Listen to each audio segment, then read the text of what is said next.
Olá pessoal, tudo bem? Aqui é o professor Tom e hoje a gente vai falar aqui no nosso Podgel sobre a Guerra Fria e o mundo bipolar.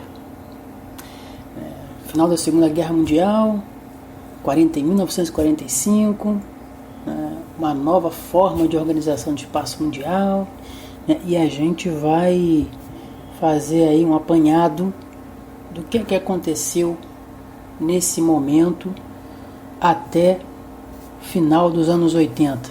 Vamos lá? Então, Segunda Guerra Mundial terminando, as antigas potências industriais como a Inglaterra, a França, a Alemanha saem de cena e dão lugar a duas nações em ascensão. Quais são elas? Estados Unidos da América e União das Repúblicas Socialistas Soviéticas, com modelos completamente antagônicos, modelos político-econômicos totalmente diferentes. Os Estados Unidos capitalista e a União Soviética socialista, e a rivalidade entre esses dois países define o período conhecido como Guerra Fria. Bem, socialismo versus capitalismo, capitalismo versus socialismo, Com a queda dos impérios coloniais aí, após a Segunda Guerra Mundial, boa parte das antigas potências mundiais parecia ter perdido seu rumo e o desenvolvimento do capitalismo parecia estar cambaleante. Com economias desoladas, só sobrava mesmo a elas se apegarem ao aporte dado pelas duas superpotências nesse pós-guerra: Estados Unidos, capitalista, União Soviética, socialista. Assim, na Europa, que foi o campo de batalha da Segunda Guerra Mundial, assim como no caso foi da Primeira também, ocorre uma grande polarização dos estados nacionais a um desses dois sistemas econômicos. Enquanto a Europa Ocidental, e aí o Reino Unido, a França, a Itália, entre outros países, se alinha aos Estados Unidos, capitalista, a Europa Oriental, com a Hungria, a Romênia, a República Tcheca, a Polônia, acaba se aliando ao modelo do socialismo soviético. A partir daí, efetivamente, surgia o que a gente convenciona chamar de mundo bipolar. Mas e a Alemanha? O caso da Alemanha é particularíssimo. O país que foi o país derrotado na Segunda Guerra, também junto com a Itália e com o Japão, mas foi o epicentro da Segunda Guerra Mundial. Ele foi ocupado por exércitos da Grã-Bretanha, dos Estados Unidos, da França e da União Soviética, os aliados. E após o fim desse conflito, ficou claro ali o antagonismo entre esses países, que eram os considerados aliados.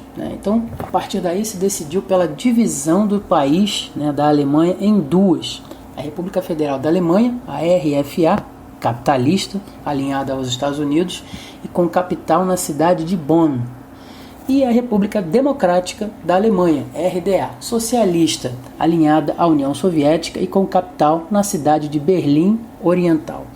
A cidade de Berlim, inclusive, que geograficamente se localizava totalmente do lado socialista da Alemanha, foi igualmente dividida em Berlim Ocidental, capitalista, e Berlim Oriental, socialista.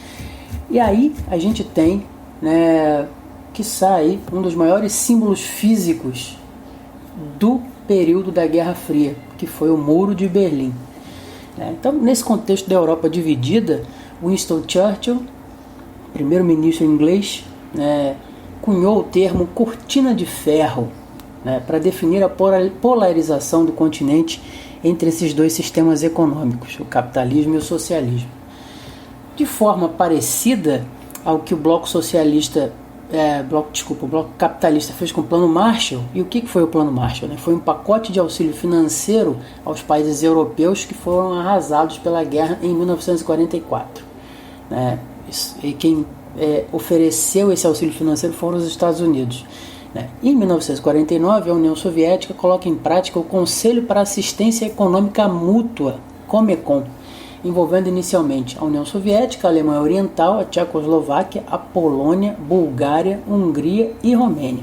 Esse conselho tinha como objetivo a reconstrução econômica desses países, afetados pela guerra, e depois, com a adesão de socialistas de outros continentes, acabou se transformando num grande conselho de ajuda mútua do mundo socialista.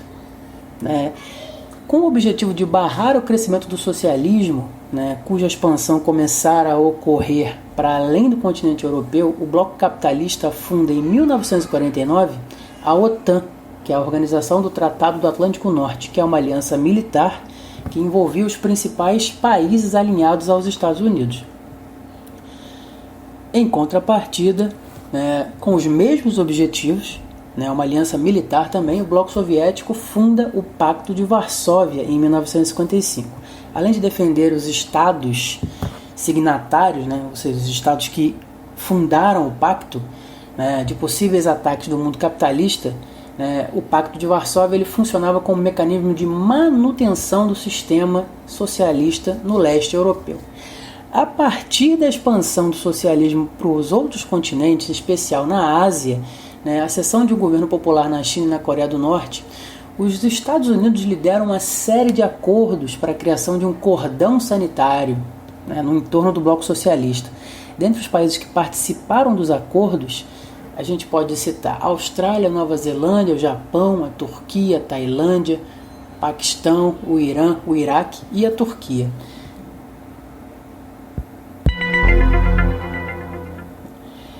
Esse período da Guerra Fria, do mundo bipolar, ele foi marcado por corridas, a corrida armamentista, a corrida esportiva, a corrida espacial.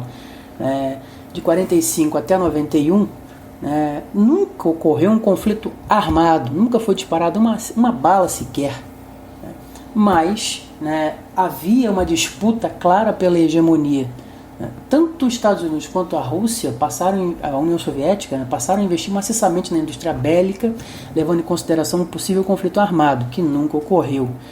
Enquanto os Estados Unidos já haviam desenvolvido bombas nucleares e inclusive atacado o Japão na Segunda Guerra, a União Soviética consegue em 1949 testar com sucesso sua primeira bomba atômica, equalizando as capacidades de destruição de ambos os países. A gente tem também a corrida espacial, já que não foi apenas no campo bélico que essa rivalidade se deu, então a gente vai ter também importantes realizações no campo da astronomia, que são resultado dessa disputa entre esses dois países. A União Soviética, por exemplo, lançou o primeiro satélite artificial em órbita em 1957, que foi o Sputnik 1, e também lançou o primeiro ser vivo ao espaço, que foi a cadela Laika, também em 57. Além disso, mandou também o primeiro homem ao espaço, Yuri Gagarin, em 1961. Em 58, é criada a NASA, a Agência Espacial Norte-Americana, que, dentre os grandes feitos da NASA, destaca-se aí, sem dúvida nenhuma, a primeira vez que o homem foi à Lua, em 1969. A corrida esportiva também foi muito marcante entre esses dois países.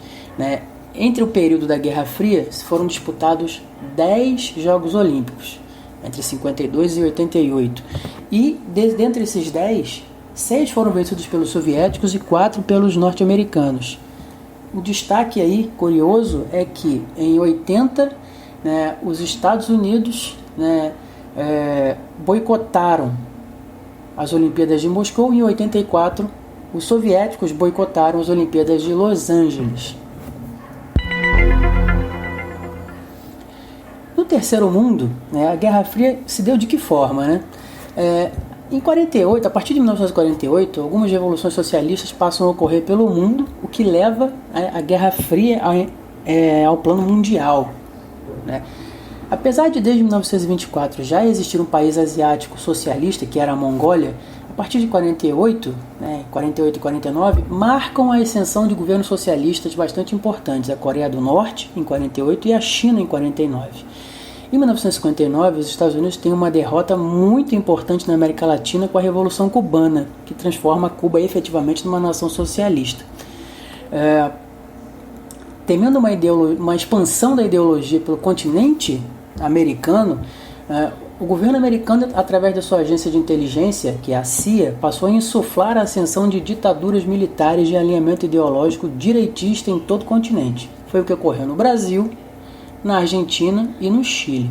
No caso chileno, né, a gente tem aí algo um pouco mais importante, porque havia aí, né, uma relação direta, né, porque o governo socialista de Salvador Allende, que tinha sido eleito em 1970, foi derrubado com o apoio dos americanos, e os militares entram no poder no Chile, né, com, né, a liderança de Augusto Pinochet. Durante as décadas de 60 e 70, o socialismo chega, né, a diversas nações africanas, como Congo, Angola, Guiné-Bissau e Moçambique, né, o Congo em 68, Angola, Guiné-Bissau e Moçambique já na década de 70, e na Ásia também, dentre elas o Vietnã do Norte em 76 e o Iêmen do Sul em 67.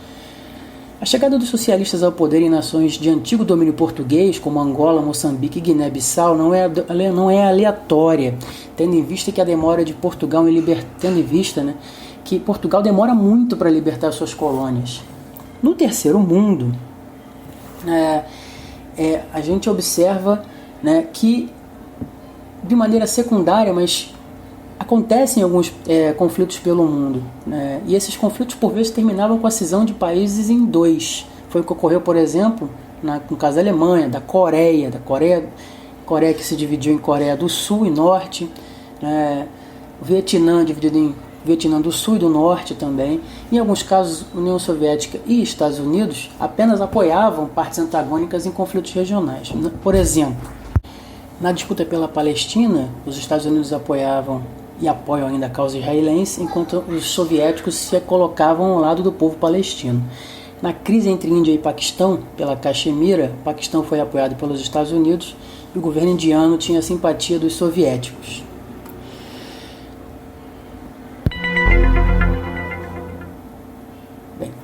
O governo soviético ele passa a dar sinais de desgaste durante a década de 80. Os principais indícios desse desmantelamento do sistema ocorrem no leste europeu, através da insurreição de alguns países da região, em alguns casos envolvendo diretamente o descontentamento dos partidos comunistas locais. A Hungria na década de 50, a Tchecoslováquia na década de 60, foram países onde ocorreram fortes protestos contra o governo soviético, apoiado pelos governos locais. Mas foi na Polônia que o socialismo soviético sofreu o golpe mais duro. Em 80, o líder do sindicato Solidariedade, Lech Walesa, liderou um importante levante contra o sistema dominante no país, que rapidamente se espalha por toda a Polônia. E em 90, ele inclusive, já após a dissolução da União Soviética, ele consegue, inclusive, se tornar presidente eleito do país, sepultando de vez o domínio socialista na região. Internamente, dentro da União Soviética, a década de 80 também marca importantes mudanças estruturais na União Soviética, com a ascensão de Mikhail Gorbachev ao posto máximo do Partido Comunista Soviético. Durante o governo dele foram instituídas a Perestroika e a Glasnost. A Perestroika objetivava a abertura econômica do país, e a Glasnost objetivava a abertura política. A partir daí, a União Soviética, como a gente conhecia, deixa de existir. Em 89, o Muro de Berlim cai, literalmente. E em 91, a União Soviética é oficialmente extinta, desmantelada em vários países, como a Rússia, a Letônia, Lituânia, a Estônia, a Ucrânia, o Cazaquistão, vários países. O mundo, como no final da Segunda Guerra Mundial, ele via as bases que estavam estruturadas até aquele momento se esfacelarem mais uma vez. O mundo bipolar, ele finaliza ali, no final dos anos 80, iniciozinho dos anos 90. E, a partir dali, a gente começa um mundo que a gente conhece como mundo multipolar, polarizado pelo capitalismo americano e por todas as suas contradições. Mas isso é papo para um próximo momento. Pessoal, então é isso. Eu chego aqui a mais um final de episódio.